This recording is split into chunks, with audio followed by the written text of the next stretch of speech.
I'm lucky, you dear woman. I'm 82 years old. I've had the most wonderful life, and I'm still so screwed out I can't stand it. I mean, really, I am so famished. But You know, you just said screwed out. Did you mean screwed up?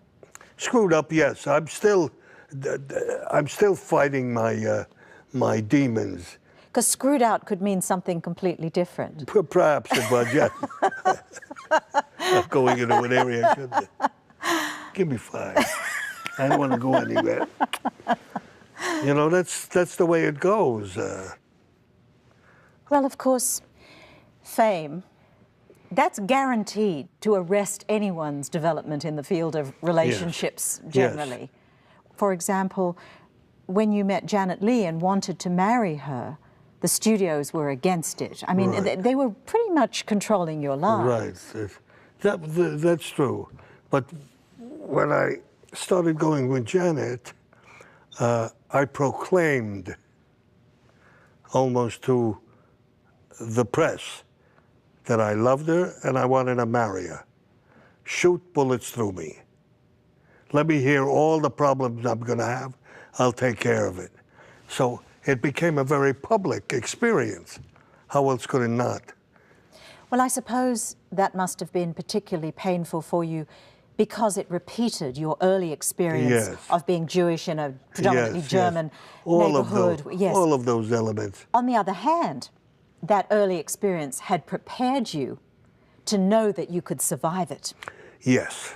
So you knew Well put. Thank that you could do it. Yeah, thank you. I knew it. Yeah. If that was the best they could throw at me, forget it. There you go. That was the least of my dilemma. Yes. Being called a dirty Jew. You wouldn't believe the names I was called. You mean by people at the studios? Yeah, but studio and early life and then building up and, you know, the Jew. I don't want to go into it, you know, but because it angers me. But I couldn't believe that people would be like that about a religion or a thinking. You had secret weapons. You had the knowledge that you had survived way worse than this. And if you could survive that, you could survive this. Yes. You had your looks. You were always, you had the quality of your relationship with Janet. You knew she loved you, right? Yes. And you knew that you were talented. Well, that made me feel good. That someone like Janet, who came from a whole different environment, could find me appealing and nice to be around. We had a nice time together. Started falling apart near the end of it, after about 10 years, because of, I feel, Janet's problem were getting to overwhelm her. Sweet Janet started to drink a lot and take a handful of pills. I felt bad for her, you know, I liked her. You know, I liked her a lot. But these women at that time that I went out with and consequently married were not for me. And I didn't find that I fell into a trap of going with women who physically looked like what I needed. Bosoms, a good bottom, good legs like Gretchen, smile, a kind of vivaciousness, also a sternness. All of the stuff that I missed as a kid started to overwhelm me after Marilyn and Janet. That the wives, I accepted them for reasons that I wouldn't have accepted them under normal circumstances. Domineering,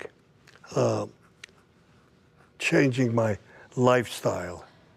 Right. Well, this, of course, repeated your experience with your mother. I mean, you, because of your experience with your mother, you would have been drawn towards women who would have been domineering. Done the same thing.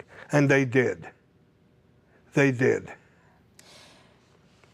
When we have been abused, especially as children,